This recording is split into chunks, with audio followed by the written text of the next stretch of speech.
I would like to read off a plethora of things that President Trump accomplished over the years since he first was the 45th president of the United States. I believe he's the most influential figure in the world without any argument. This guy has accomplished so much. I think he's an amazing guy, an amazing president that keeps his word. Whatever he promises on the campaign trail, he is going to actually do it when he gets into the White House with his cabinet members and working with members of Congress to accomplish those things.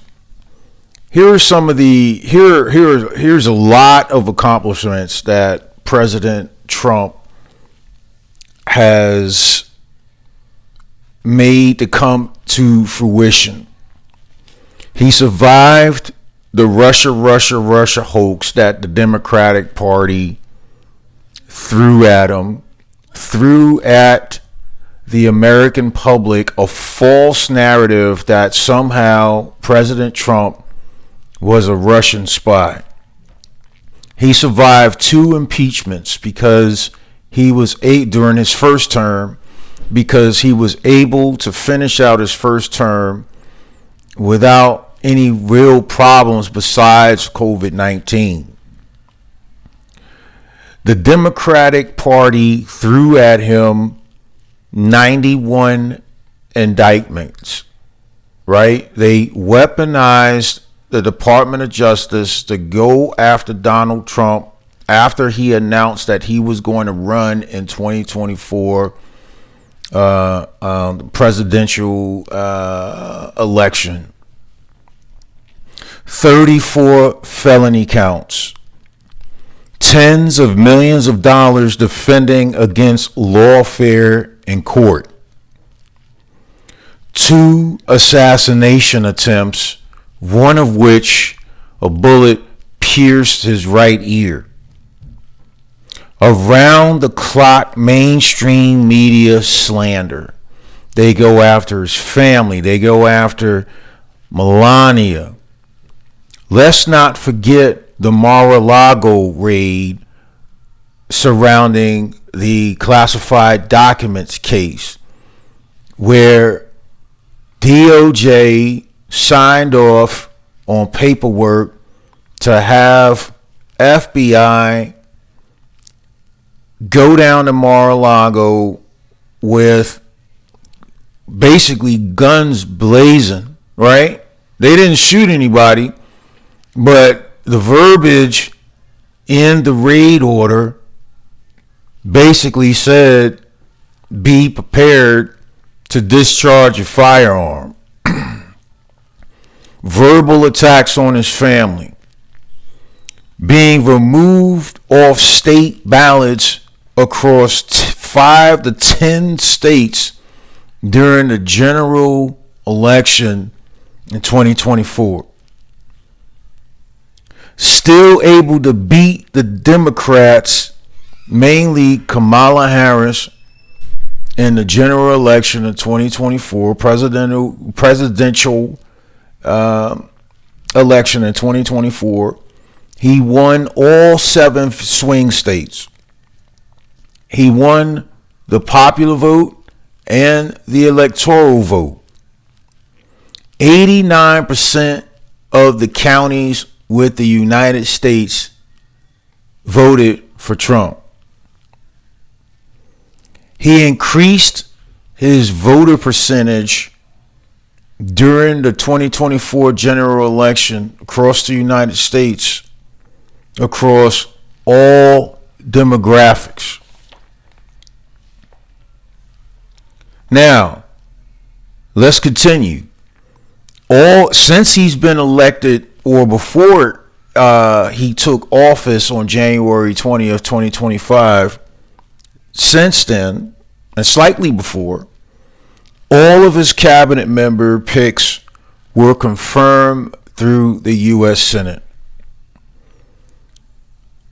we're reaching a potential peace deal between Russia and Ukraine. Hamas and Israel ceasefire was accomplished. Most of the U.S. hostages have been released from Hamas. We still have a little more than a handful to go, but we're continuing to work on that. He hired Elon Musk and his team in the Doge department to expose fraud, waste, and abuse in the United States government spending. The U.S. border crossings by illegal aliens in the southern border has slowed down to a trickle. He kicked ass in the State of the Union address that was delivered on March 4th, where he honored DJ Daniels, who was a 15-year-old brain cancer survivor, and made him an honorary Secret Service agent. Trump also honored families that were victimized by illegal aliens during that same speech. Trump received investment commitments from top CEOs to invest billions of dollars into the U.S. economy, into the U.S., and therefore benefiting the potential benefits to the U.S. economy for the next 4 to 5 years, which creates jobs and better products for our people. So that's about a page and a half of what Donald Trump accomplished and what was thrown his way by the radical left Democrats, all in the hopes to prevent him from being successful in taking over as the 47th president of the United States. Whatever the radical left Democrats threw at Trump, they all failed, and then he prevailed through successful measures since he's been in office. It hasn't even been 60 days, folks, and he's accomplishing a lot. But the radical left Democrats are not going to let Trump off easy.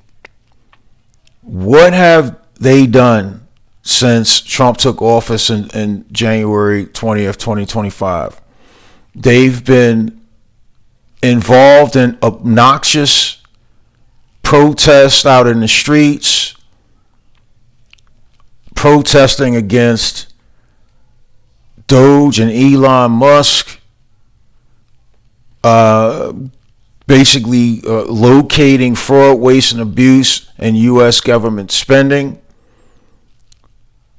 Elon Musk and the Department of Government Efficiency have recommended cuts to the USAID, the Department of Education, Department of Treasury, the Social Security Administration, and so forth and so on. And he's not done. The Department of Defense is going to be next up on the docket to get audited. All United States government agencies will get audited, and there will be a recommendation for where we can trim the dripping fat of fraud, waste, and abuse U.S. government spending that we all know that's going on. Now, I want to take the time to, and before I get to anything else, resistance is the radical left playbook. They obviously don't like Trump. because they view him as an outsider. They view him as a disruptor. And this is exactly what we need in order to get our economy back on track, in order for us to be respected around the world again when it comes to trade and foreign policy and preventing wars around the world, stopping the military industrial complex for supporting forever wars, in order for lobbyists from Mantech and other companies that support weapons making from going on. You know, no more wars. And that message resonates with me. So without any further ado, I am going to share with you another tactic that the radical left Democrats are trying to pull in order to stop Trump from succeeding in making America great again. Here is a message from Chuck Schumer, because Chuck Schumer, you know, he's a Senate Democrat. He is going to purposely try to shut the government down. But in previous years, Chuck Schumer voted against shutting the government down because of the harmful effects that it would have on millions and millions of people, especially those who work with the federal government. They will be laid off until further notice, until Congress can get to an agreement on a continuing resolution that is going to fund the government through September 30th, 2025. But here's what he had to say real quick. Let me bring this up.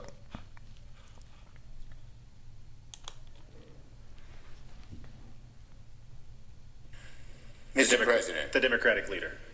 Funding the government should be a bipartisan effort, but Republicans chose a partisan path, drafting their continuing resolution without any input from congressional Democrats.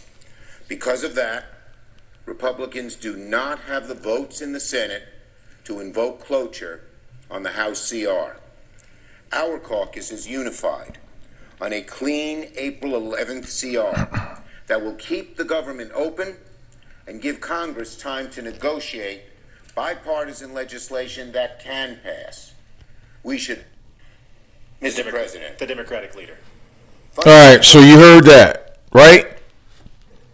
Here is John Fetterman. Here is John Fetterman saying that John Fetterman is a Democratic senator representing the state of Pennsylvania. He ran against Dr. Oz, the famous doctor on national television that has some notoriety, has some name recognition. But Fetterman, even though he had a stroke right before he ran for the seat against Dr. Oz, John Fetterman was unable to speak. He was unable to read. He was incoherent.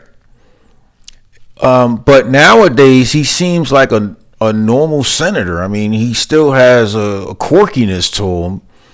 But I think this guy is doing all right. I think he has his sights on bigger plans beyond being a senator representing the state of Pennsylvania. I think he's trying to position himself as being a moderate Democrat, which I was before 2021, where I decided to jump ship and join the Republican Party because I think the radical left Democrats are nuts.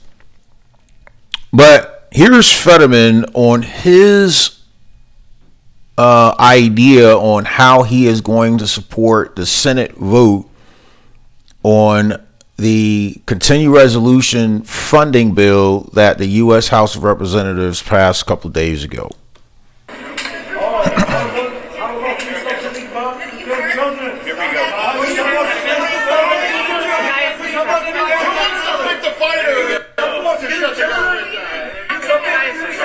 Crazy. Smash the like button. How are we getting humanitarian aid? Oh, they're filming me too. Oh, I don't expect that.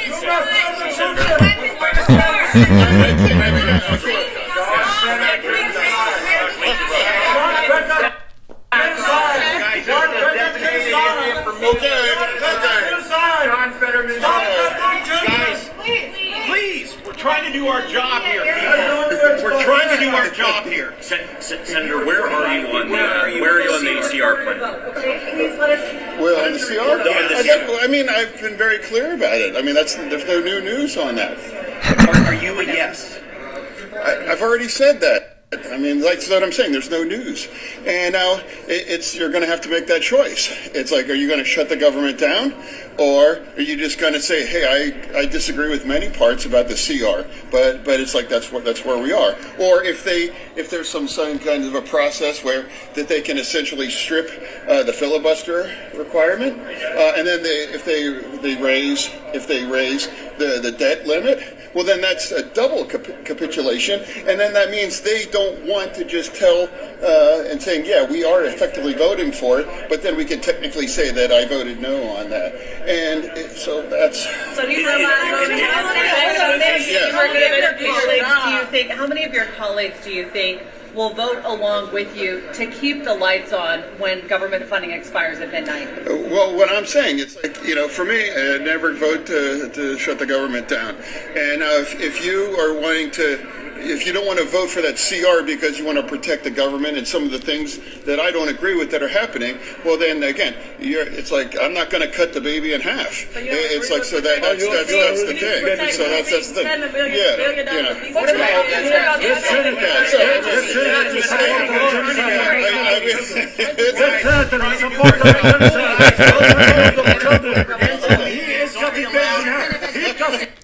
John Fetterman is definitely getting heckled.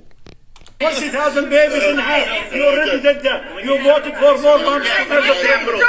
This senator is a mass murder of children and a supporter of genocide. I'm much more concerned about cuts to the Department of Education. So you're hoping that other Democrats will join along with you and not shut down the government, correct? I'm saying that that's the choice. And you can either vote for the CR and not. You don't have to. That means you don't agree with all of it. It's just that we agree that you don't want to shut the government down. And now, do you want to risk, having the economy move into a recession? I'm not willing to do that thing. And now, if you claim that we want to protect the government by shutting it down, that absolutely will impact millions and millions and millions of people. That's the choice that we have to make. And that's a CR that I know there's not one single Democrat, including myself, that agree with all these elements. So make that choice. You're going to shut the government down or no, and I'm not going to do that. And that's doing the hard and the right thing now. And I'm not going to pander to the extreme kind of reaction right now, but that's where we were, and it wasn't that long ago that we were scolding at the Republicans threatening to shut the government down. So now that situation has changed, and they had the votes in the House, and they delivered that, and now that's incumbent on us to make that decision. And now, I don't know how my other colleagues are going to go, but, not because I support the CR and the idea, but I am unwilling to vote to shut the government down. So now you heard that, right? So Chuck Schumer and the radical left Democrats are stopping at nothing. At nothing. They call President Trump a Nazi. They call him Hitler. They call him a king, which it was a meme that was put out by the White House, and the mainstream media gobbled it up like idiots. They keep repeating the same talking points. Here's a bit of good news that came out this morning, right? Inflation slowed slightly to 2.8% in February ahead of Federal Reserve meeting, I guess, in the next week or two. But as you can, I'll put the link to the article down below. But the consumer price index, it rose up to 2.8%, which under the Biden administration as early as 2022, as you could see right here, it was 9.1% under the Biden administration. And then as you see it coming down, it's a roller coaster ride, dipped a little bit, rose to 3% during this year, 2025, and now you see that little hook right there going down. This baby blue hook going down. And the price of eggs have gone down slightly. The price of gas have gone down slightly. There's still a lot of work to do, but President Trump is winning on all fronts, and the radical left Democrats, they hate it. The only strategy that they have, the only political policies that they have is to resist Trump at all costs. Trump said it himself during the State of the Union address on March 4th. He could find a cure to cancer. He could find a cure to AIDS. He could solve world hunger, but the radical left Democrats will not give him credit for it. They will find fault in everything he does because they hate the man, and I don't think that's the way it should be. Hey, if you like this content, go ahead and smash the like button and share this content with people who you deem are worthy of getting this information. Until then, I'll see you in the next video. Thank you.